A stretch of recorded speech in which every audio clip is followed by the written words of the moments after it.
Muvandimwe twongeye guhurira hano kuri Jye na Yesu Ministry, nongeye kugusuhuza mu izina rya Yesu. Uwiteka aguhire. Nejejwe nuko nkomeje kubana nawe muri ibi byigisho by'uruhererekane. Tuvuye mu kwezi kwa kabiri aho twaganiraga iby'ubuhanuzi, ariko uyu munsi ntabwo ari cyo kinzanye, ntabwo ari wo mugambi dufite, ahubwo tugiye kuganira ku bijyanye n'ubuzima, ndetse ntabwo ndi jyenyine, ahubwo ndi kumwe n'umuvandimwe Furaha Raymond. Ni muganga akaba n'umushakashatsi mu by'ubuzima. Ahari reka musabe niba twumva adusuhuze. Furaha, komere cyane. Muraho neza Eric n'abadukurikiye mwese n'abazadukurikira ndabasuhuje. Yego murakoze cyane. Jye na Yesu Ministry ndagira ngo nkwibutse umugambi wacu ni uwo kurushaho kugirana isano na Yesu umuntu wese ku giti cye. Insanganyamatsiko yacu iri mu Bakolosayi igice cya mbere umurongo wa 28, atubwira ngo ni Yesu twamamaza, tuburira umuntu wese, tumwigisha ubwenge bwose, kugira ngo tumurikire Imana umuntu wese amaze gutunganizwa rwose muri Yesu Kristo. Ntabwo rero tuzatinda ku by'umwuka gusa ngo twite ku by'ubuhanuzi gusa n'ibijyanye n'iyobokamana, ahubwo n'ubuzima nabwo, kuko Pawulo yandikiye Abatesalonika arababwira ati Imana y'amahoro ibeze rwose, haba mwebwe ubwanyu, umwuka wanyu, ubugingo bwanyu, ndetse n'imibiri nayo, kugira ngo Kristo ubwo azagaruka azasange muboneye. Uwo ni umugambi wacu rero, kugira ngo tutagira icyo twirengagiza. Niyo mpamvu uyu munsi tugiye kuganira ku buzima. Furaha tugiye kubana ni umuvandimwe dufitanye isano itari y'umubiri, ahubwo ni y'amaraso ya Yesu Kristo, kandi ni uw'ingenzi ku buzima bwanjye. Nagiye mbivuga kenshi yuko narwaye diyabete. Uyu rero ni muganga wanjye, ni muganga wanjye. Ahari tuzagira umwanya wo kubiganiraho mu buryo burambuye. Yangiriye umumaro, namuzanye we kugira ngo agire ibyo atuganiriza, ariko umunsi ntabwo ari diyabete tuganiraho, ahubwo turaganira ku kibazo gihangayikishije isi muri rusange. Umwaka urashize ndetse tugiye gufata n'uwa kabiri, ikibazo cya coronavirus. Ariko ntabwo tuvuga coronavirus gusa, ahubwo turaza kugaruka no ku rukingo rwa coronavirus, ndetse rwageze mu Rwanda mu cyumweru gishize. Nacyo turaza kukimubazaho akituganirize nk'inararibonye mu by'ubuzima. Ntabwo nshaka kumuvugaho byinshi, ahubwo reka muhe umwanya abanze yibwire uwo turi kumwe n'uzadutega amatwi, kugira ngo tubashe kugendana tuziranye. Furaha, gira icyo twibwiraho ku byo ukora n'ubu buvuzi winjiyemo, kugira ngo turusheho kumenya, tubashe kubana turi kumwe. Yego murakoze cyane. Nitwa Furaha Raymond nk'uko mwabivuze. Ndi umuganga ariko nkaba n'umushakashatsi mu by'imiti, ivumburwa ryayo n'itegurwa ryayo n'ibindi bijyanye nabyo. Mfite impamyabumenyi zitandukanye ndetse z'ikirenga mu ngingo zitandukanye z'ubuzima n'ubuvuzi, ariko by'umwihariko nkaba ndi umuganga wa kanseri, bita mu Cyongereza oncologist, cyangwa se oncologue mu Gifaransa. Mfite impamyabumenyi rero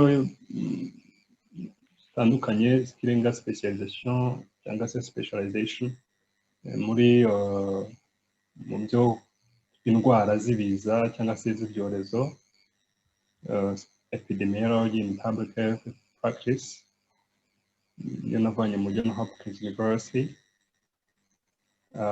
Mfite n'indi fundamentals of immunology navanye mu Rice University mu Canada. Ni amasomo yerekeranye n'ibyo gutegura inkingo n'indi miti yose ikora kuzamura ubudahangarwa bw'umubiri w'umuntu cyangwa se kuwumanura bibaye ngombwa. Mfite n'indi specialization muri neuroscience and neuroimaging, kwiga iby'imiterere y'ubwonko no gushishwa mu cyuma, cyane cyane hakoreshejwe magnetic resonance imaging MRI. Nayo nayikuye mu Johns Hopkins University, ariko mu bufatanye na University of Colorado. Na specialization nk'uko nari nabivuze muri drug development project management nakuye ku University of California San Diego, School of Pharmacy and Pharmaceutical Research. Ni impamyabumenyi yerekeranye n'ibyo kuvumbura no gukora imiti, gucunga imikoreshereze yayo no gukurikirana ingaruka z'imiti muri rusange. Ariko by'umwihariko mfite n'impamyabumenyi y'ikirenga specialization in integrative and health and medicine.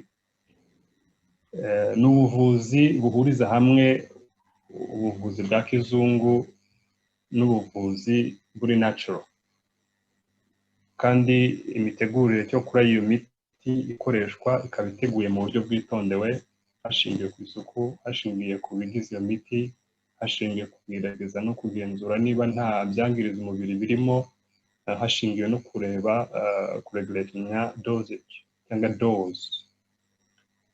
Ibyo rero ni specialization zitandukanye, ariko nk'uko nari nababwiye n'izindi zo kuvura cancer, biology of cancer, metastasis cancer, uko ikwiragira mu mubiri, ariko na by'umwihariko na prostate cancer. Zombi nazikuye muri Johns Hopkins University nk'uko nabivuze mbere. Mfite n'impamyabumenyi mu byerekeranye no kuvura kanseri zo mu gituza, thoracic oncology. Zo zirimo kanseri zitandukanye z'ibihaha, z'uruhogohogo, z'akamironko n'izindi. Ariko mfite n'impamyabumenyi mu byo kuvura kanseri zo mu kanwa n'izo mu muhogo zifitanye isano n'agakoko gatera kanseri y'inkondo y'umura mu bindi bihugu bisanzwe, human papillomavirus associated oral and throat cancer. Nayivanye mu university bita Akron School of Medicine at Mount Sinai muri Israel. Hakaba no byo kuvura kanseri y'amabere, breast cancer, navanye mu Yale University. Hakaba nanone n'impamyabumenyi nakuye mu byo kuvura kanseri, ariko kwita ku barwayi ba kanseri ariko dukoresheje noneho ubuvuzi kamere, natural medicine cyangwa herbal medicine. Yo nayivanye mu Israel Institute of Technology. Muri rusange rero nibyo nize, n'ubuvuzi bwa kizungu, ariko bufatanije noneho nyuma nza no gufatanya n'ubuvuzi buri natural, kandi mfitemo specialization nk'uko nababwiye kuva muri Minnesota University. Murakoze. Wow, biranejeje cyane. Ntabwo navuze yuko ufite n'ikigo cy'ubushakashatsi ku by'imiti kamere ndetse n'imiti ya kizungu, Scientific Natural Sanitarium and Pharmaceutical Research Concert. Kikaba ari ikigo washinze, kandi nkurikije ibyo uvuze rwose ubushobozi urabufite, icyo gutangura gifite, kandi uzarushaho kunguka byinshi. Ariko ndashaka kubaza ikibazo, muri ubwo bumenyi butandukanye, buri scientific, buri naturel, ni iki cyagusunikiye kujya muri ibyo, cyagusunikiye gufata ino orientation yo kuvanga ibya kizungu ndetse n'iby'umwimerere?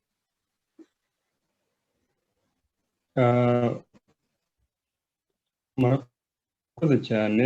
Nk'uko mu kigo gikora ubushakashatsi mu by'imiti ariko n'ubuvuzi, by'umwihariko ku ndwara zidakira, birumvikana ni nyinshi, ariko dushyira imbaraga cyane kuri kanseri na diyabete. Kanseri z'amoko atandukanye birumvikana, ariko na diyabete z'uburyo bwinshi, dore ko bugira mu buryo butandatu, ariko buzwi bukunze kwitabwaho akaba ari uburyo bubiri gusa.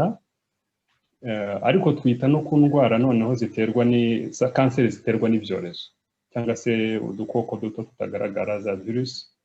Dore ko hari udukoko tugera muri dutandatu tuzwi nka virusi dukomeye cyane ku isi dutera kanseri. Izo nazo tuzitaho rero. Hari agakoko ka sida gatera sida, HIV AIDS, hari agakoko udukoko dutandukanye dutera kwangirika k'umwijima hepatitis, hari agakoko gatera kanseri y'igifu HP cyangwa se Helicobacter pylori, hari agakoko virusi bita Epstein-Barr virus, ni agakoko gasanga gafashe mu nkanka z'umuntu bakunze gufata mu tuvura bita tensors, bigatera za kanseri zitandukanye zo mu kanwa ariko n'igikanu. Hakaba rero nk'uko nari nabivuze human papilloma virus. Izo virusi nazo tuzikoraho nk'isoko y'indwara zitandukanye za kanseri zitandukanye, cyane ko ntabwo nabivuze ariko hari kanseri iterwa na HIV AIDS bita Kaposi cancer. Ni kanseri ifata umubiri wose ukuzuraho ibisebe bya kanseri, bayita Kaposi cancer. Abantu benshi ntabwo bayizi ariko narabonye yuko mu Rwanda baratangiye kubyitaho cyane muri awareness, bamanika udupankarite ku mavuriro atandukanye kugira ngo abantu bamenye yuko ari cancer iterwa na HIV AIDS. Murakoze cyane rero, iki kigo nicyo dufite, ikora ubushakashatsi mu buryo bwagutse muri ubwo buryo. Ifite inshingano nyinshi, ibyo ntabwo turi bubijyemo none, ariko nk'uko mwari mumbarije ngo mbengu niki cyansunikiye kujya muri ubu buvuzi. Bwa mbere ndagira mubwire yuko atari ubuvuzi budasanzwe, ni ubuvuzi ahandi bwateye imbere cyane, ya mu Bushinwa, ya mu Buhinde, mu bihugu bya Aziya, muri Eastern Europe, muri Turukiya, Uburusiya, muri Israel. Usanga abantu benshi bakoresha ubu buvuzi kuruta ubuvuzi bwo gufata imiti isanzwe usanzwe tuzi, ibinini, inshinge n'ibindi, cyangwa se banabikoresha nabyo ariko bikaba bigendanye n'ubwo buvuzi bundi bukoresha imiti iri natural cyangwa naturel. Kuko rero nabyinjiyemo ni nyuma y'uko umaze kubona ko ubuvuzi twiga mu ishuri busanzwe n'ingamba byafatiwe kugira ngo habeho kuvura abo bantu n'imiti yavumbuwe no kubakurikirana, ntabwo byagiye bitanga ibisubizo twifuzaga. Ndatanga nk'urugero, kwa muganga hasanzwe ntabwo byoroshye kubona yuko hari indwara z'umutima zifite imiti specific cyangwa se yihariye waha umuntu agakira indwara z'umutima. Iyo miti ku buryo umuntu arwaye indwara z'umwijima waha umuntu afite indwara z'umwijima agakira, afite indwara z'umwijima ukamuha imiti iri specific agakira. Ni ukurwaza bikarangira abarwayi bacu bapfuye. No kuri kanseri ni uko, no kuri diyabete ni uko, kuko ni indwara ufata imiti igihe kirekire ndetse cy'iteka ryose kurindira kugera ku rupfu. Naravuze ngo rero ntabwo nkwiriye kurebera imbere y'umubabaro n'uburibwe abantu bagira, aho usanga umuntu afite ubushobozi, ndavuga mu mafaranga, ariko umuntu we akaba yapfa nta kintu ashobora kumumarira, akazenguruka ibihugu nyinshi mu bushobozi, ibihugu bifite ubushobozi butandukanye bukomeye, ariko umurwayi bwe bikarangira aguyeyo akamuzana yapfuye, cyangwa se yanagira ahangaha bakamusezera akamubwira ati genda urindirire mu rugo nta kintu twamukorera.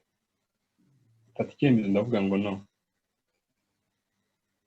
there is something that I should do upon it. Ngomba kugira icyo nkora kuri iyo ngingo.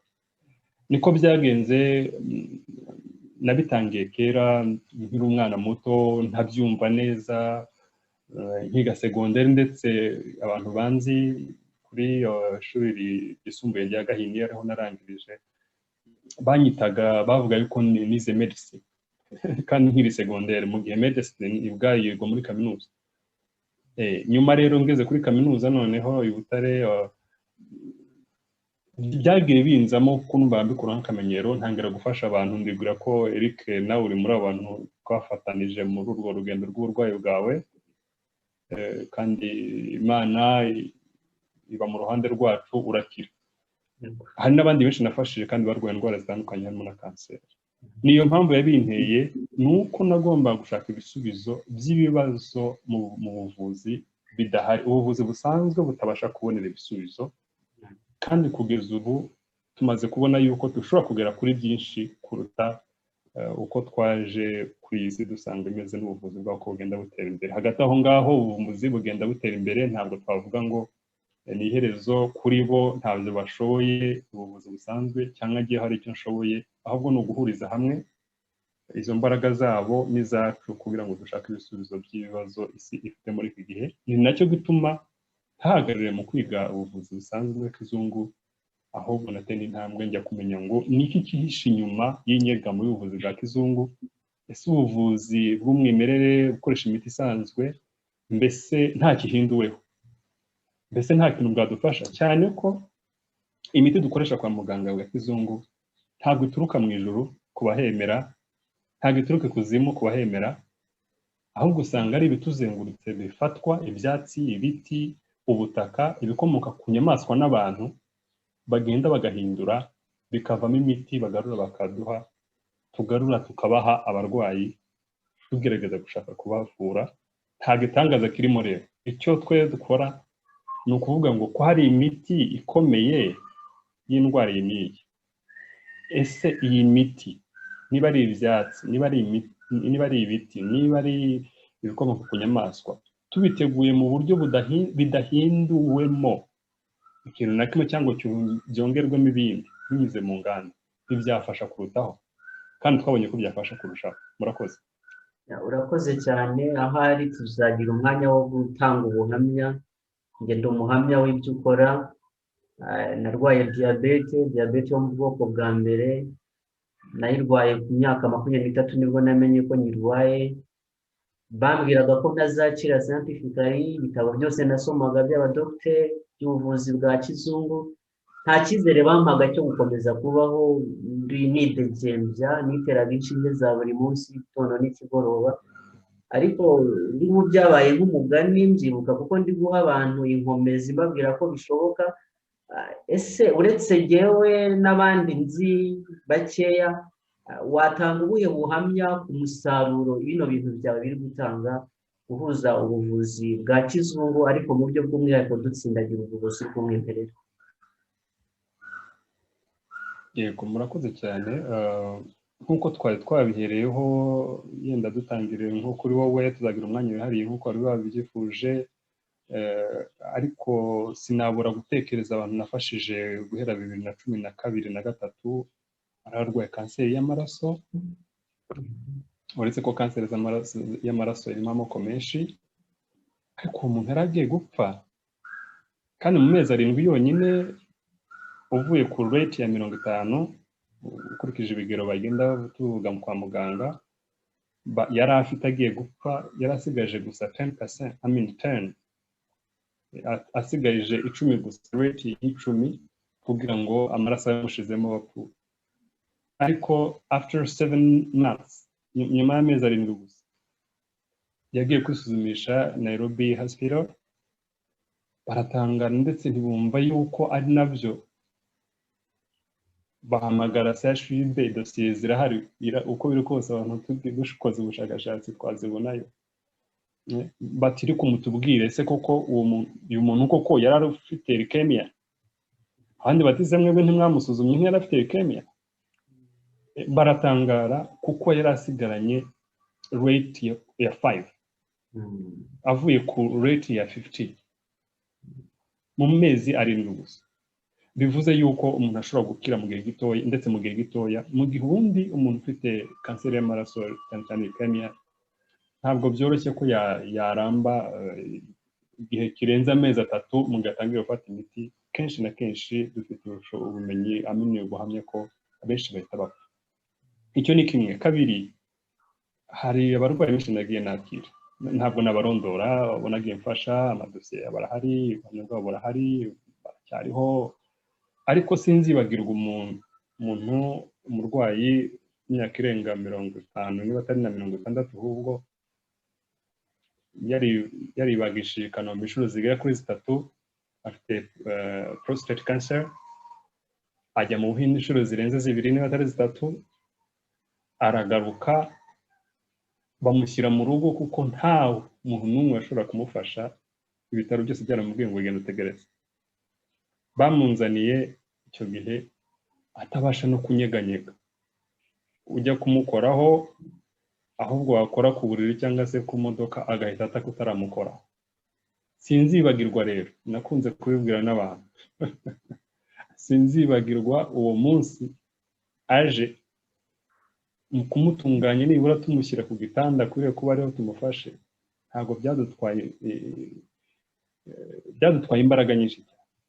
Ariko ndibuka yuko mu masaha 3 yonyine aho morphine itabasha kumufata, after 2 hours bigasaba gufata kumwinjectinga indi morphine, ni imiti igabanura cyangwa se irinda ko umuntu ababara mu pain management, ni nayo ya nyuma by the way. Ariko itabasha kumufata after 2 hours, nyuma y'amasaha 2 uburibwe bukongera kugaruka ku inshuro nyinshi. Ariko icyo gihe twamufashije tumuha ubuvuzi, nyuma y'amasaha 3 uburibwe bwari buhagaze kandi nta morphine afashe. Ubwo ibyo sinzabyibagirwa, ariko nyuma y'iminsi 5 yari arimo kwigenza azenguruka aho ngaho azamuka no ku masikariye. Ni ikintu gitangaje, n'ababibonye baratangaye bariho. Iyo ni intambwe ikomeye cyane abantu barakwiye guheraho bibaza ngo ariko se ntihashobora no kugerwaho n'ibindi bidasanzwe birenze ibyo. Icyo kintu cyankoze ku mutima, nkunda kubwira abantu benshi cyane, niba umuntu ashobora kuza nta cyizere na gito afite cyo kubaho, ariko mu gihe gitoya nibura uburibwe bukagabanuka, ni umurimo udasanzwe. Nabwiye n'abantu ngo no, uwo ni umunezero wanjye. Ni nayo slogan yacu iravuga ngo serving people the reason of our living. Guha abantu serivisi nicyo gisobanuro cyonyine cyo kubaho kwacu. Otherwise bitari ibyo kubaho ntacyo byari bitumariye twebwe. Tugomba rero kuba igisubizo ku bibazo byinshi bigora abantu. Ni nacyo duharanira, kandi Imana kuba yemera yadufashije byinshi twabigezeho. Hari n'ubuhamya bwinshi rero ntabwo none twabigeraho. Biradushimisha, twageze ku miti myinshi, dufite products, tubasha kubona products atandukanye yafasha ku ndwara nyinshi zitandukanye. Birumvikana raw materials ziratugora kubona imiti duheraho, kuyitegura bisaba ibikoresho, kuregulating amadose, dufite amafaranga, bisaba abakozi, bisaba ibintu byinshi, ariko ntabwo tuzahwema gutera intambwe tugana imbere. Murakoze. Ni byiza cyane, ahari cyari ikiganiro ubwacyo kugira ngo twumve ibyo Imana ikorera mu byaremwe, ariko ntabwo ari cyo mugambi dufite uyu munsi. Ariko mbere y'uko tuva kuri iki kintu, mbese ko watubwiye ko ari ibintu bitamenyerewe mu Rwanda, kandi niko kuri, nubwo watubwiye ko bimaze gukwira muri biriya bihugu by'ubuvazuba ndetse no mu Burayi, mbese ni izihe mbogamizi nkawe wazanye buno buvuzi ukomeje guhura nazo? Ese ni iki ubona, ni ikihe cyizere ufite yuko ibintu bizarushaho kugenda neza? Alright, ni byiza cyane. Imbogamizi dufite kugeza ubu muri ubu buvuzi turi gukora bwo guhuza ubuvuzi bwa kizungu n'ubuvuzi buri natural, aribyo bita integrative health and medicine, ni nk'iz'abandi bahuye nazo. Nubwo turi kuvuga muri ibyo bihugu yuko biteye imbere, ariko bahuye n'ibyo bibazo, n'ubu baracyahura nabyo. Ikibazo gikomeye cyane nibyo twita conflicts of interest. Sinzi niba mu Kinyarwanda nabona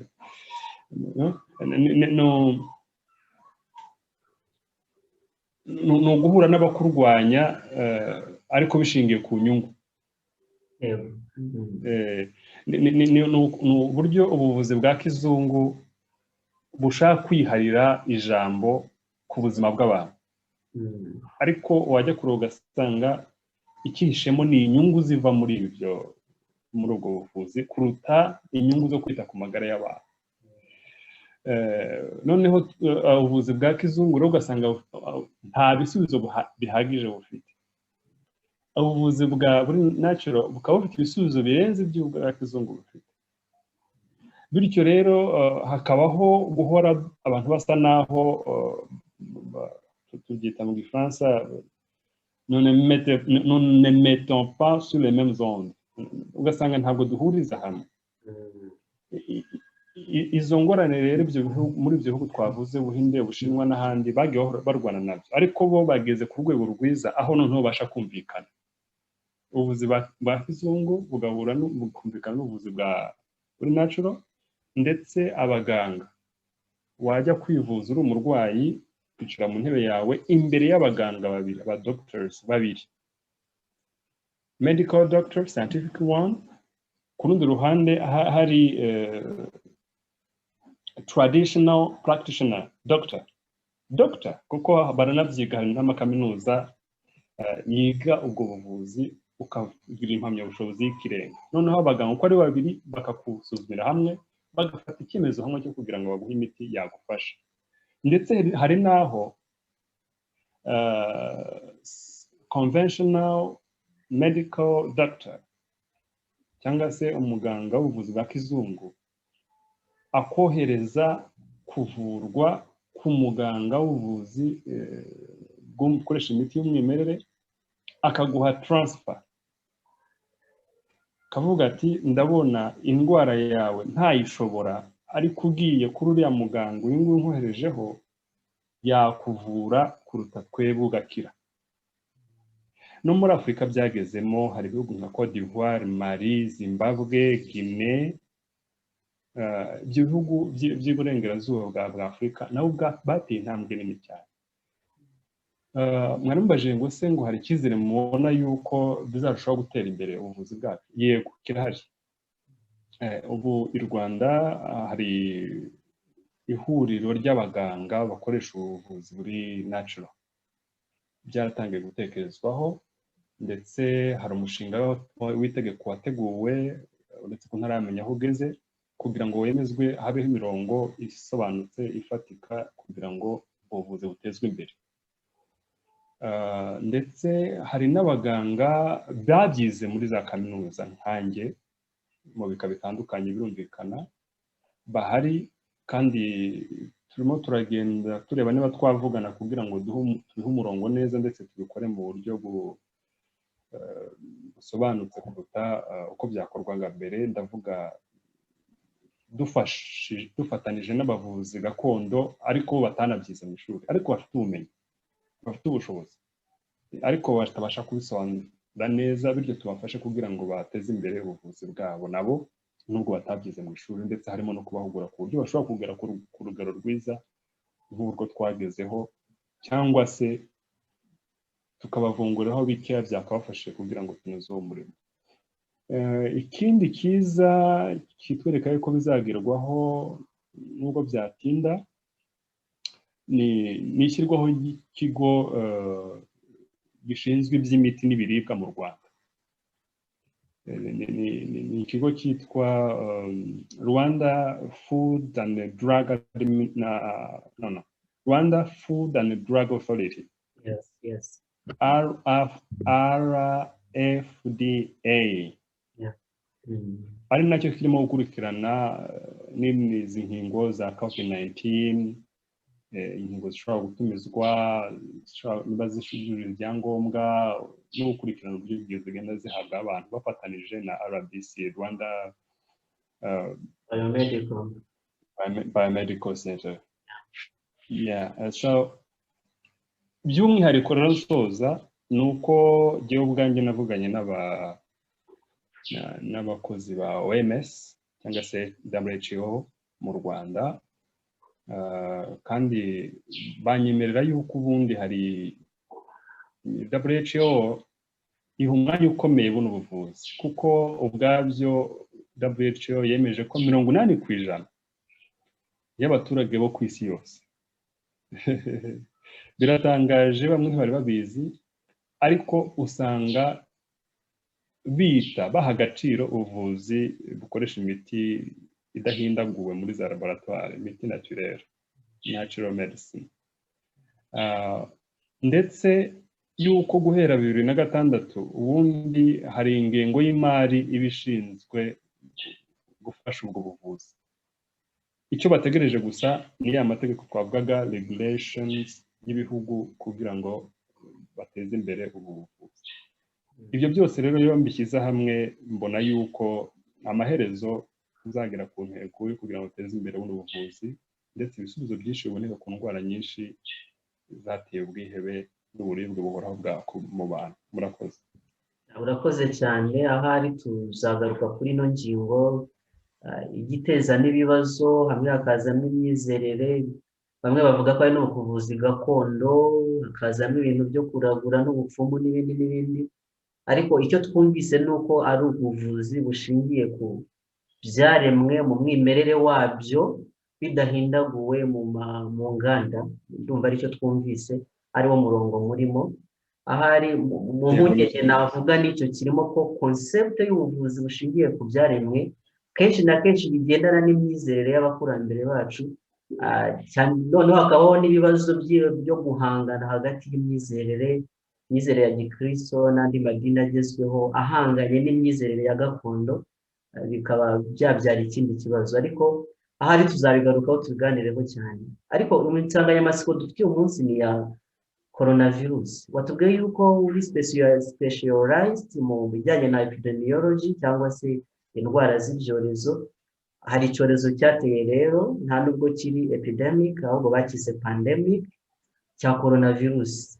Ese tutarajya gusobanukirwa coronavirus, ubundi virus ubwayo ni iki? Ugeze kutubwira HIV AIDS, ugeze kutubwira izindi virusi zitera hepatite, ntabwo nabifashe mu mutwe. Virus ubundi ni iki? Ikora iki ku buzima? Ibubangamira gute? Se umuntu warufashwe n'indwara ikomotse kuri virusi biba bitandukanye n'ubundi burwayi gute? Dusobanurire mbere y'uko udusobanura kuri coronavirus mu buryo bw'umwihariko. Murakoze cyane. COVID-19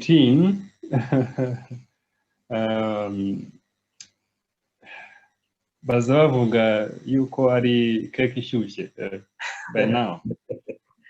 Ni nka keke ishyushye. Ubu niyo ngingo usanga ubuzima bwose bwo ku isi bwubakiyeho ubu ngubu, yaba ubuzima bwa politike, bw'igisirikare, polisi, inzego z'umutekano, ubukungu, imibanire y'abantu, amashuri, ubucuruzi. COVID-19 nta hantu itagejeje ikirenge n'ukuboko, yewe n'imibanire n'imitekerereze, ku buryo hari abantu babaye obsessed. Imitekerereze yabo yarenze yo ku isi kubera COVID-19. Virus ni iki? Virus ni umwe mu muryango w'utunyabuzima dutoya muri rusange tutagaragarira ijisho. Iyo miryango iratandukanye, hari nk'uko twari tubivuze virus, hari bacteria, hari algae, hari fungus, hari protozoa. Iyo ni imiryango itanu mu kuri minini cyane y'utunyabuzima duto tutagaragarira ijisho. Muri iyo miryango rero harimo virusi. Muri virusi ni akanyabuzima gato cyane ugereranije n'uwo muryango w'utundi tunyabuzima bita bacteria. Ndashaka kuvuga ko bacteria yo iba ari nini mu mubyimba kuruta virus. Virus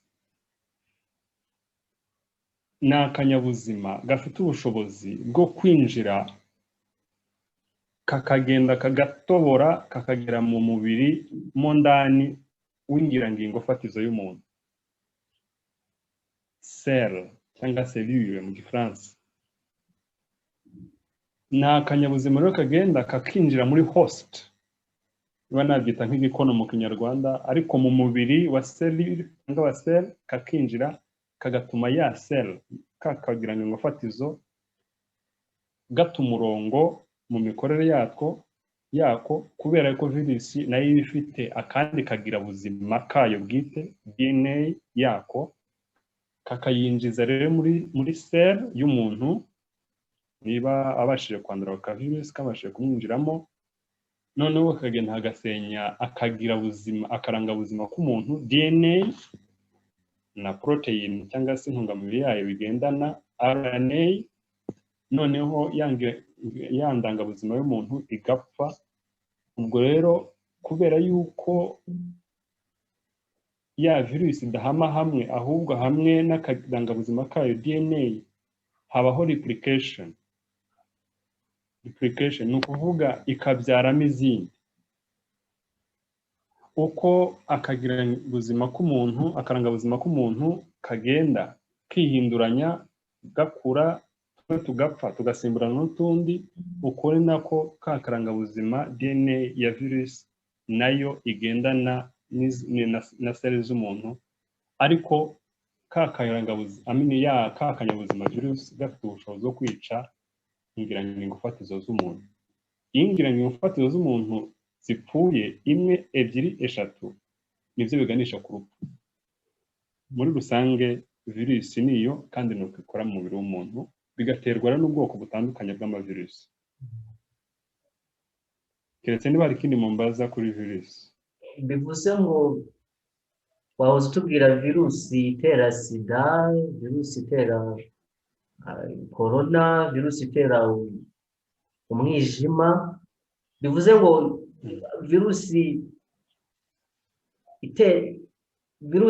tuvuge virusi itera umwijima, bivuze ko kugira ngo umwijima uzangirike nuko ya virusi yamaze kugera mu mwijima igatangira kwica zangirangingo zigize umwijima.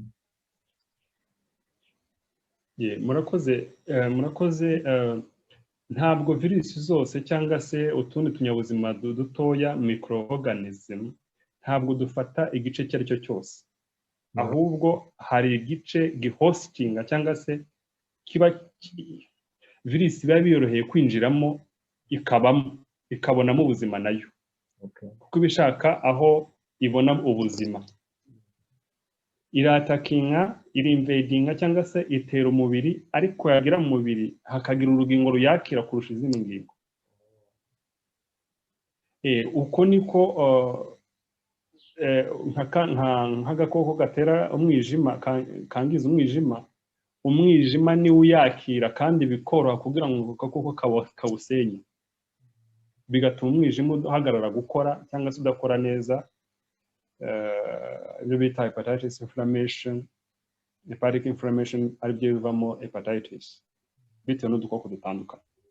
Uko umwijima rero ugenda ugira intege nkeya zo kudakora cyangwa wangirika, bizana izindi ndwara. Noneho ntihaba atari hepatic inflammation cyangwa se hepatitis, ahubwo bikagira n'ubwo umuntu azanamo cyst cyangwa se akabyimba karimo amazi cyangwa se izindi substance mu mwijima, cyaka ibyimba, ibyo nibyo bita steatosis. Noneho ya ndwara ya steatosis, kwa kubyimba k'umwijima ari akabyimba gato, bikazagenda bikwira, bigatuma cells cyangwa se ingirangingo fatizo z'umwijima zose zangirika, zipfa. Uko zipfa rero niko umwijima ushobora kubyimba, ukagera ku rwego rw'uko wabyimba ku rwego bita cirrhosis. Noneho cirrhosis biba byoroshye bitewe n'izindi risk factors cyangwa se ibindi bintu bishobora gutuma umwijima utagira imbaraga zo kwirwanaho, ibyo turya, ibyo tunywa, imitekerereze, imyifato, ibi byose bigatuma noneho bishobora gutuma ya ndwara ikura cyane, umubiri ukabura kwirwanaho, bikagera kuri liver cancer, kanseri y'umwijima. Ni urugendo rero nakwita rurerure, ariko rukaba rwaba rugufi bitewe n'imyifato yacu imbere y'ako gakoko. Ubwo ndashaka kuvuga yuko haba n'ubwo umubiri ubwawe ufite ubushobozi bwo kuba wakwirukana ako gakoko, nubwo abantu bagatinya, gakomeye cyane, natwe niko tubyemera, ariko bivana n'izindi risk factors kugira ngo agakoko noneho kabone umwanya mu mubiri muri buri rugingo rwose, noneho kakawangiza. Urakoze cyane. Reka twigarukire kuri coronavirus. Ako gakoko kitwa corona banashyizeho 19, uraza kudusobanurira biruseho. Tubona ari agakoko nk'uko wabivuze kafashe ubuzima mu buryo budasanzwe kandi karabunyeganyeza, ariko ntabwo abantu bakavugaho rumwe, ndetse namwe abaganga bamwe barabyemera, abandi ntibabyemere, bamwe bakagaragaza yuko kakabirijwe cyane. Mbese agakoko ka coronavirus ko ibyako bimeze bite? Murakoze. Nk'akandi kabunyabuzima kose gatoya katagaragarira ijisho, nk'uko wari ubivuze, abantu benshi ntabwo babivugaho rumwe, ndetse uko turi kubona imbere bishobora kuzarushaho kwiyongera kuko COVID-19 ntabwo ari kuvuga ko konyine kari mu isi. Muri rusange ingorane iriho muri izi ndwara zirimo kugenda ziturutse ku dukoko nka COVID-19 ni icyuho kiri hagati y'ubuhanga ubumenyi mu by'ubuhanga science, ariko n'imirongo migari y'abanyabubasha bashaka guha ubuzima bwo ku isi, ubwo n'abanyapolitike. Harimo imanga nini cyane mu gihe bari bakwiye gukorana kugira ngo baharanire icyiza rusange ku bantu. Icyiza rusange ku bantu ni ukugira ngo bagire amagara mazima, nta kindi, kugira ngo abantu batazabitekereza ukundi. Bwa mbere ibi bintu ntabwo ari jyewe nka muganga mbivuze, n'abandi baganga barabivuga, kandi n'izindi nzego zitandukanye zibivugaho. Icyo cyuho cyatumye habaho ibintu bibiri byari bimaze igihe ariko bitaragaragara abantu buri wese. Byatumye abantu batekereza kuri COVID-19 uburyo butandukanye. Nageze n'ubwo nkubwira ko abantu bagize obsessions, bagize n'ubwo bagira imitekerereze idasanzwe y'abantu bari ku isi, nko gutekereza yuko ari igihano cy'Imana kuba yemera, ndetse abantu bakarenga bakavuga bati n'aba bantu bigiraga kagarara ubu bose turareshya, bityo n'Imana yabishimye. Ariko ibyo biri muri wa mujyo w'icyo twita conspiration cyangwa se conspiracy theory. Ni ukuvuga ni ugufata indwara cyangwa se agakoko kadutse gatera indwara, hakagira umwe cyangwa benshi mu nyungu zabo bakuriraho kugira ngo bagere ku zindi nyungu zabo. Icya kabiri, byarushaho guhishura ikintu cyari gisanzwe ariko tutakizi cyane, ni ibyo bita complotisme. Complotisme igiye kumera nka conspiracy theory, ariko byose twabyita mu kinyarwanda nk'akagambane. Ahubwo ugasigara bibaza ngo ni ako kagambane gakorwa n'abandi, kubera iki, inyungu bakuramo ni izihe, ese bigira uruhare ruhe cyangwa se ingaruka zihe ku buzima bwa muntu muri rusange. Impamvu ngarutse kuri izi ngingo ni uko COVID-19 kimwe n'utundi dukoko dutoya microorganism muri rusange yafashwe kutari kugeza n'ubu. Nicyo gituma harimo no kutayimenya neza, atari uko itanamenyekana, ahubwo irazwi, isanzwe izwi ndetse si imwe. Ariko uburyo abantu bafata virusi cyangwa se izindi microorganism mu tundi dukoko tutagaragarira ijisho ubwabyo biteje inkeke. Mbere ko tugera ku COVID-19 ndagira ngo mbwireho gatoya kuri izi microorganisms. Uranyemereye? Yego tubwire.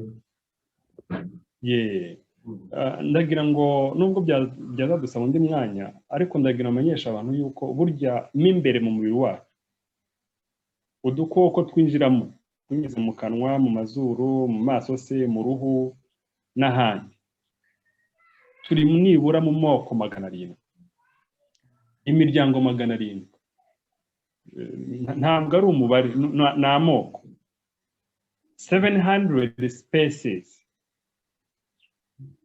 kandi usanga hatuyemo mu mubiri wacu, none tugiye mu mibare, nibura miliyari 100 za bacteria. Miliyari, ntabwo ari miliyoni, miliyari. Ni ukuvuga 100 billions. Noneho wareba inyuma yacu ku ruhu, buri muntu wese akarabye cyangwa adakarabye, muri rusange ubushakashatsi bwagaragaje ko inyuma ku ruhu rwacu hariho microorganisms zirenga 7 billions cyangwa se miliyari 7. Igituma ngarutse kuri uyu mibare ni uko ndagira ngo uwumvise iyo mibare wahita ugira ubwoba, ukavuga uti ndapfuye we. Ubwo rero ntabwo umuntu yaba agitinya yenda kuvuga ngo COVID-19, ahubwo wahita uvuga uti no, ndabaho gute se? Yewe nta n'ahantu wahungira kuko ntabwo wakwihunga. Kuko ku mubiri wawe ubwaho hariho utwo dukoko. You cannot go away from it. You cannot avoid it. Ntabwo wakwisha icyo kintu. Bityo rero ndagira ngo mbwire abantu yuko atari igiteye ubwoba kuri twe, ahubwo microorganisms ni rumwe mu miryango y'utunyabuzima tugize urusobe rw'ibinyabuzima harimo n'umuntu. Ndetse microorganism zimwe cyangwa zose tuzirwanira tukazivanaho twahita dupfa, ntabwo twabigara twaba twapfuye imbere yatwo, kuko microorganisms nizo zitugize. Ndetse muganga niba nibuka neza muganga muranyihanganira gatoya ni Karen Weinberg yakoze ubushakashatsi ndetse atanga ikiganiro ejo bundi mu kwa 9 2016. Yakoze ubushakashatsi bw'ubwoko butandukanye bw'amavirusi. Virusi noneho ubwo niyo mvuzeho, afata akayiko gatoya k'icyayi kuzuye amazi ariko y'inyanja. N'imvuga y'inyanja abantu bagiye gushaka ku y'Ubuhinde, kuko amazi burya namwe ku isi ikibazo nuko aca hasi agahinduka mu yandi bityo. Ubwo ay'inyanja niyagira mu biyaga, niyagira mu migezi, niyo tunywa at the end of the day. Nyuma birangira iyo tunyoye. Afasha ku kayiko gatoya kuzuye amazi y'inyanja, yakoze ubushakashatsi asanga harimo virusi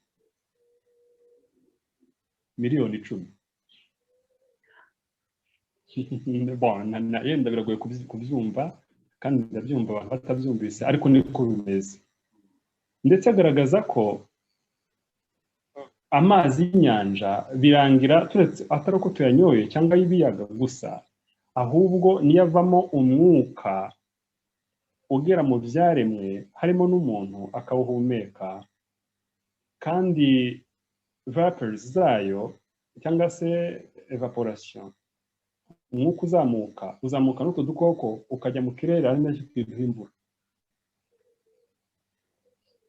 By conclusion, noneho twagera ku mwanzuro uvuga ngo ni nako yabitangaje, virusi ziriya miliyoni 10 ziba mu mazi y'inyanja ni nazo zigira uruhare mu gutuma ibyatsi n'ibiti bibaho bigakura, tukabona imyaka, tukabona imbuto, tukabona imiti twavugaga. Ubwo bivuze yuko tumwe mu dukoko ni natwo dutuma tubona imiti, ubwo ni nayo imiti yacu at the same time. Ituma rero utu dukoko dutuma habaho photosynthesis process, ibiti n'ibyatsi byakura bikagira n'ibara ry'icyatsi cyane uba kuba byumva.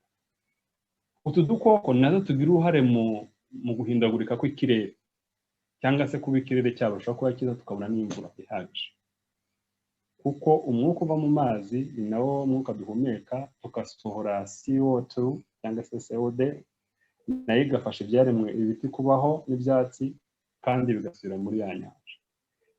Ni cycle ndende. Nagira ngo gusa numvikane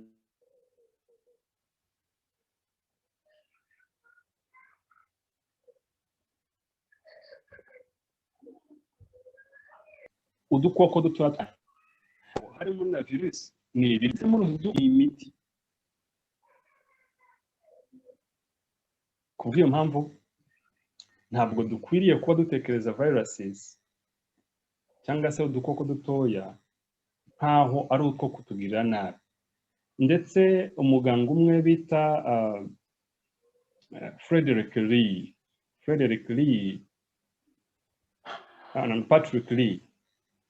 2012 mu kwezi kwa 3 yise viruses zimwe yazise good guys. Abasore beza cyane bafite uburanga b'intarumikwa. Impamvu ni iyihe? Nuko zimwe mu viruses zimwe tubasha kuzikoresha ahubwo tuvura kanseri, nizo bita oncolytic viruses. oncolytic viruses ni viruses zatakinga zinvadinga zikica cancer cells cancer zitandukanye z'amoko atandukanye. Zimwe muri izo virusi ntabwo ari zose abantu batabyitiranya. Hari izo bita herpes simplex viruses, ni udukoko dukunze kwibasira uruhu. Tumwe muri utwo ngutwo dushobora gutera zona. Utwo dukoko dushobora guhindurwaho gato tukabasha kuvura kanseri zitandukanye. Hari nk'izo bita measles viruses, vaccinia viruses, VSV viruses na reoviruses. Aya moko atanu ya viruses tubasha kuyakoresha ariko ahinduyeho gato binyuze muri laboratoire agafasha mu kuvura kanseri. Nagira ngo rero numvikanishe ko ntabwo viruses cyangwa tundi dukoko twose dutoya ntabwo byanze bikunze dutera indwara. Hari muri utu dukoko twose microorganism, hari non-pathogenic virus microorganism na pathogenic microorganism. Hari udukoko dutera indwara, hari n'utudatera indwara. Ndetse muri utu dukoko nk'uko nabivuze ni ibiryo. Ibyo byavuzwe na byagiye bikorwaho ubushakashatsi. Tubasha kubonamo ibiryo bimwe nk'ibyo twita algae eating viruses. Ni ubwoko bumwe bwabwo babita gute mu Kinyarwanda? Ni urubobi, reka mbyite urubobi za algae dukoresha tuvura kanseri. Algae ni urusobe, ni uruhurirane rwa bacteria na viruses. Ndetse rwose bimwe turabifite ahangaha ndi kuvugira. Buriya hasi imuhengeri mu nyanja harimo ibindi binyabuzima, ibyatsi utabasha kubona imusozi, bitabasha kubaho imusozi, ahubwo biba hasi. Bigizwe n'izo viruses, bigizwe n'izo bacteria tubasha kuvanamo tukazihinduramo ibyo kurya, hanyuma abantu bakagira ubudahangarwa bukomeye, bikarinda harimo na cancer cyangwa se no ku zindi viruses. Ubwo sinabura gutanga urugero kuri spirulina. Spirulina ni iki se? Ni kimwe muri icyo gihingwa kigizwe n'utwo dukoko dutoya tuba hasi mu nyanja cyangwa ahandi hantu bateguye habaho bororera izo viruses cyangwa izo bacteria zishobora kubamo ibyo kurya. Nagira ngo rero nsindagira aho yuko ntabwo microorganisms zose harimo na viruses ntabwo ziteje akaga umuntu, ahubwo ni umuturanyi mwiza, ndetse zitabaye baterwa n'indwara zidasobanutse zikomeye zikatwita, cyangwa ubwacu ubuzima bugahagarara, kuko 10% of our genome cyangwa se urusobe rw'uturangabuzima twacu DNA tugizwe 10%, 10% tugizwe na viruses. Ndetse viruses zabayeho mbere yuko twe tubaho ukurikije evolution, education or science.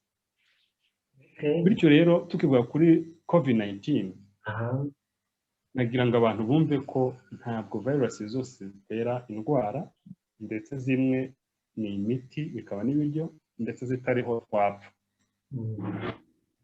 COVID-19 rero,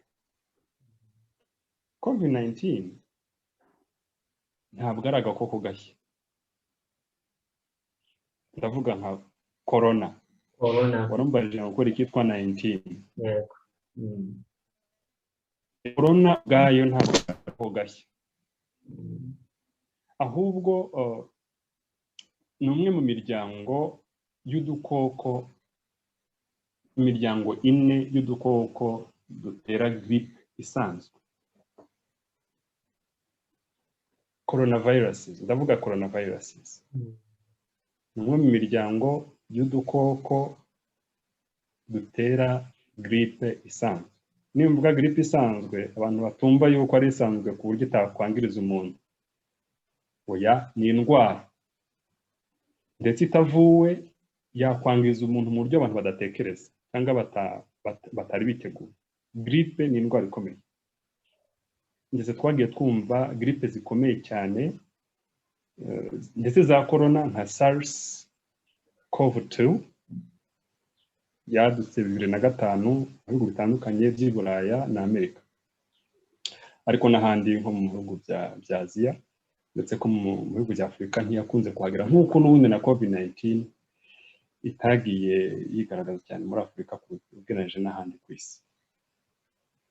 Coronaviruses rero turebye igitabo kimwe ni dictionary yitwa Black Medical Dictionary, nimwe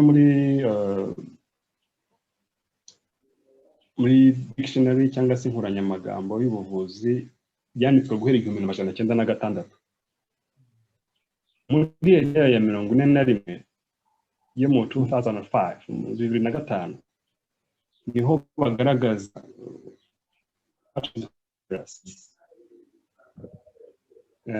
noneho rero muri rusange ni agakoko kavumburwa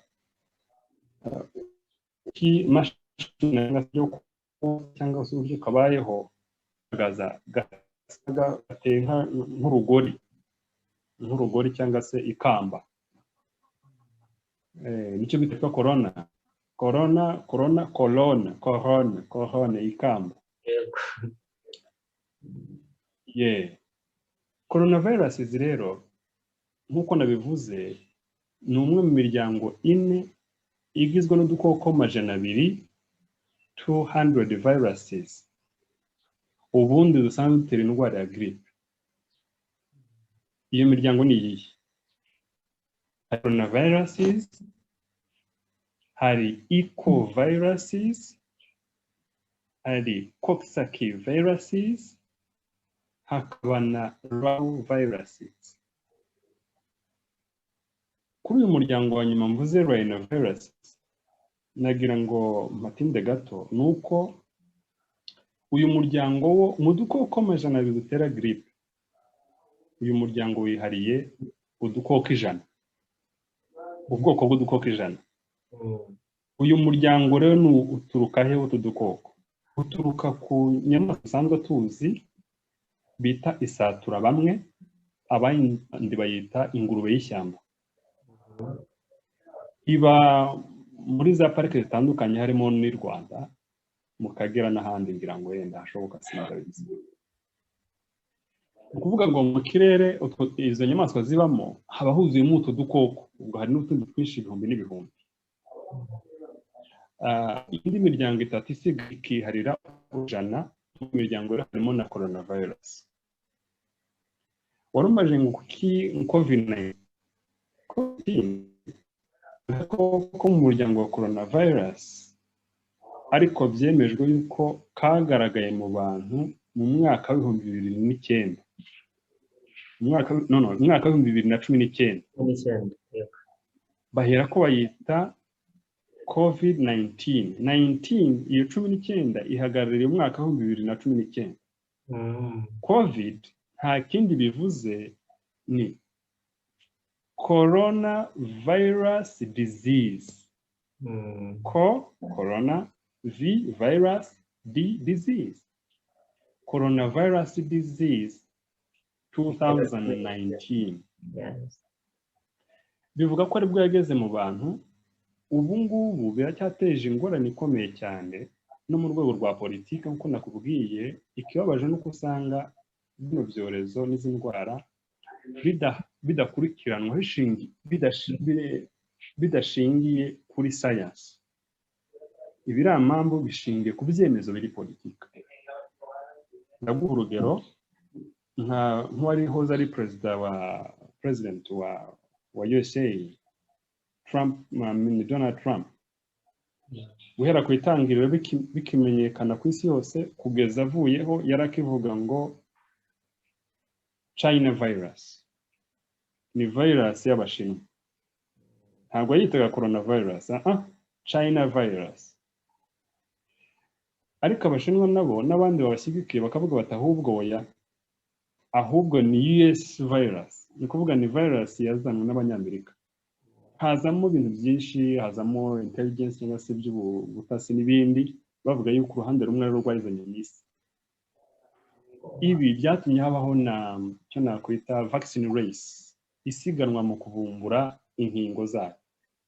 Kuri ngubu dufite abakandida b'inkingo mu bihugu bitandukanye, inkingo zirenga 200, more than 200 vaccines. Havuzwe ibintu byinshi cyane, ariko ndagira amabwire yuko umusibo ejo hashize ku itariki 6 z'ukwa gatatu 2021, ubu ikigo gishinzwe kugenzura imiti n'ibiribwa mu Amerika, FDA, kimaze kwemeza urundi rukingo rukomeye rwo ruruta n'izindi rwa Johnson vaccine. Impamvu mvuze ko ruruta izindi ni ihe? Nuko bagaragaje ko rubasha guhangana na COVID-19 ku rugero rwa 85%, ndetse n'ibindi by'uburebwe byayo variants cyangwa se souche mu Gifaransa, mu gihe izindi nkingo nka AstraZeneca, Pfizer BioNTech na Moderna zitabasha guhangana mu kuri n'izi variants ziri kuboneka nk'izo kuva muri South Africa na Brazil ndetse na Italy cyangwa Ubutaliyani. Uru rukingo rero nari mvuze nti ntari urukingo, reka turabona amasaha agenda, reka tugarukeho mu gice cya kabiri kugira ngo bitarambira abantu. Ariko tukiri kuri corona ndagira ngo tuyisorezeho. Maze kutubwira ko coronavirus ni ubwoko bwa virusi butera gripe, kandi udusobanuye yuko kuba yitwa coronavirus 2019 ari uko yagaragaye, akari agakoko kagaragaye 2019. Ariko mu byo uri kuvuga ndumva bisa nkaho atari corona, atari agakoko kadasanzwe, mu gihe kamaze guhangayikisha ubuzima bw'abantu ndetse benshi bari gupfa. Ese abantu ntibagira ngo hari birengagije amakuru ari ku isi? Nuhe mwihariko wa coronavirus 2019? Murakoze. Ntabwo nirengagije amakuru ari ku isi, ahubwo nayitayeho cyane. Y'ubwayo ari contradictory cyangwa se paradox, kandi ukuri ko kurahari. Ntabwo COVID-19 ntabwo nayisaga koko gasanzwe, kuko ntikari kariho. Bavuga yuko kadutse 2019, ariko mu gusubiza ikibazo cyawe, n'ubu ngubu WHO cyangwa OMS ntabwo irabona icyo gisubizo mbajije. N'ubu nyuma y'umwaka urenga, Ubushinwa bwaranze kwemera yuko OMS ijya gukora iperereza iwabo ngo umenye uko iyo virusi yadutse naho yaturutse. Ubu nyuma y'umwaka umwe barabemereye kujyayo, ariko babima low DNA, low COVID-19 DNA, cyangwa se utugira buzima tw'ibanze bafasha bwa mbere mu muntu wari ufite abantu ba mbere bari bafite utwo dukoko. Bavuyeyo bakora report OMS bagaragaza yuko batabashije kubona rwose inkomoko y'ako gakoko nk'uko byavugwaga mu Bushinwa. Bavanyeyo ubusa rero. Ubwo rero kumbaza icyo kibazo byaba ari ukundenganya nanjye ku ruhande rumwe, ahubwo amakuru ufite niyo ntanga kandi niyo y'ukuri, kandi ndibwira ko nta muntu wayavuguruza kuko ni ubushakashatsi bwakozwe buremezwa. Icyabayeho ni uburyo ki ako gakoko kafashwe. Impamvu ni nuko ndaguha nk'urugero, nk'ubu bagiye gupima umuntu bakavuga bati afite corona virus. Sinzi iki kibazo niba n'abandi barakibajije atari nkanye nk'umushakashatsi. Bagupimye bakabona ufite coronavirus, babwirwa n'iki? Batandukaniza he ko ari COVID-19, coronavirus 19, na coronavirus yindi isanzwe muri ya miryango twavuze? Ese itandukaniro ni irihe? Ese baryitaho cyangwa baravuga bati gusa niba urwaye coronavirus fine, ubwo ni 19 tu? Impamvu ndi kubivuga nuko hari udukoko nkuko twabivuze turenga 100 dutera gripe. gripe ni indwara ikomeye nuko tutayivuzeho cyane ariko ni byiza ko tuyivuga ubwayo isanzwe itera ibibazo bitandukanye by'ubuhumekero iyo miryango yose nakubwiye rhinoviruses, ecoviruses, viruses na coronaviruses zisanzwe atari covid-19 zose zisanzwe zitera pneumonia cyangwa se umusonga zose hari n'indi ndwara benshi batitaho ibasha gutera icyo bita gastroenteritis ibasha kwangiza ibice bimwe biri byo hagati y'igifu n'amara ku buryo amara ashobora kwangirika n'igifu ariko ku nkondo yo hasi umuntu akaba yarwana ndetse akanapfa si igitangaza bivanye n'ukuntu umubiri usanzwe uhagaze n'ubundi kubw'iyo mpamvu rero ntabwo coronavirus covid-19 ntabwo mvuga ko ari indwara isanzwe ariko sinanavuga yuko ari indwara idasanzwe kuko biranagaragazwa na management yayo ubu mu Rwanda tumaze kugira ibihumbi bigera muri 17 na bapimwe hakemezwa yuko banduye covid-19 muri abo hamaze gupfa gusa abantu 246 ngira ngo niba ntibeshye kugeza ubu kutariki 7 z'ukwa gatatu 2021 muri abo ngabo ibihumbi birenga ngira ngo 10 na bingahe 14 cyangwa 13 na bamaze gukira kandi gukira neza kandi nta muti nta n'urukingo icyo nishimira rero nuko ari indwara yaba isanzwe yaba idasanzwe nuko gusa ibasha gukira 1 2 nuko itahitanye umugabane munini w'abantu nkuko twabyibwiraga mu itangiriro nka Madame Melinda Gates yari yatangaje yuko noneho covid-19 nigira mu Afurika tuzashira ngo bazajya babona imirambo iri ku muhanda rwose ariko it is not the case kubw'iyo mpamvu rero ndetse hongeraho yuko ibigo byafashaga abantu mu kubafasha mu kubavura byarahagaritswe bimwe abantu barabwirwa ngo mujye mu rugo mwiteho muzakira iyi management nisanzwe n'ubundi muri common cold management cyangwa se muri gestion ya grippe isanzwe ukundi muganga mwiza arakubwira ati genda rwa grippe genda uruhuke genda unywa amazi ahagije genda ufata imbuto genda ukore siporo kandi kukurakira nandi kumva ibintu byinshi rero hari ibintu byinshi bikivugwa cyane ntabwo twabivamo wa mugani ikigaragara gusa ni indwara yahawe umurego itari kuba ifite ukurikije ibirimo kuba n'ibyabaye mbere ariko nibyo science igaragaza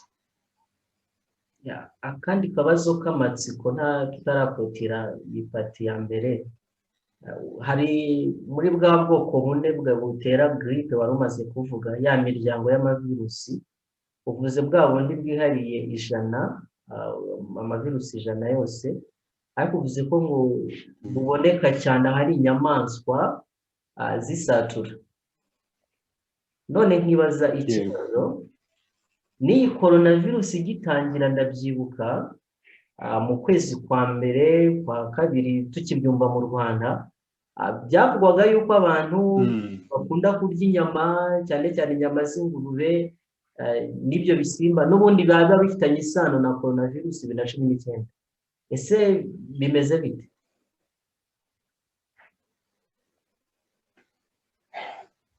icya mbere nababwira nuko nkuko twabivugaga udukoko duto tutagaragara microorganisms ubundi ni umuturanyi mwiza twakabaye tudufata nk'umuturanyi mwiza ahubwo hari ibibazo bibiri tujya kubangamira rwa rusobe rw'ibinyabuzima bindi tubana nabyo arizo virus bacteria protozoa algae na fungus 1 2 hari ikibazo cya management ese tubana gute n'utwo dukoko niba igihe twatugezemo hari udukoko tuba mu muntu ubwatwo hakaba n'udukoko tuba mu nyamaswa dushobora kugera mu bantu. Kubw'iyo mpamvu ntabwo COVID-19 ntabwo iterwa no kurya ingurube cyangwa se n'ibindi bikoko bindi nk'uko abantu babitekereza. Ahubwo buri nyamaswa yose, yaba n'injangwe, yaba n'inka, yaba n'ihene, yaba n'inkoko, yaba ishobora, zose zifite utwo dukoko zibana natwo. Umuntu abasha kwandura rero kamwe muri ako gakoko kagamutera indwara zikomeye cyane ndetse ziri ku rwego nk'urwa sida. Ubwo ndagira ngo nimwabishaka ntituzabura kuganira noneho ku miryango itandukanye y'udukoko. Hariho nk'udukoko duturuka no mu nka dusanzwe tubana nazo tworora kandi ziri ku rwego nk'urwa sida, HIV/AIDS. Nazo zifite udukoko bita retroviruses na antiretroviruses zikomeye cyane zinjira muri cell cyangwa se unicellular host cyangwa se extracellular host. Kubw'iyo mpamvu rero muri rusange coronaviruses ubushakashatsi bwagaragaje ko zituruka mu dukoko twitwa uducurama bats, ndetse bongeraho n'akandi gakoko ariko ko ni kanini cyane kagiye kumera nk'ikinyogote kitwa pangolin. Ni udukoko tutaba muri ibihugu byacu, dukunze kuba muri za Zimbabwe, Zambia, mu majyepfo cyane cyane kuruta. Nyamara igitangaje ni uko utwo dukoko dusanzwe dukorwamo imiti. Ahubwo amagaragamba yatwo akorwamo imiti. Ushobora kuba nawe warayinyoye cyangwa se imiti yo kwa muganga bisanzwe mu laboratory.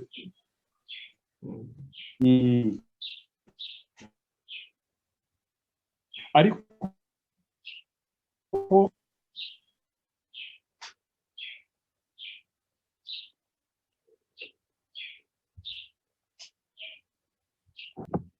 yes, Furaha ashobora kuba agize ikibazo cya network, ariko n'ubundi twendaga kugera ku musozo dusoza kino gice cya mbere kibanze cyane ku bijyanye na coronavirus. Turashaka kugaruka tuganira ku kijyanye n'urukingo rwa coronavirus ruri kuvugisha benshi mu gihugu, baba barukingiwe n'abatararukingirwa ndetse n'uko biri kugenda. Turacyari kumwe rero n'umutumirwa wacu Furaha Raymond, naho mu kanya mu gice cya kabiri komeza kubana natwe kuri Jena Yesu Ministry.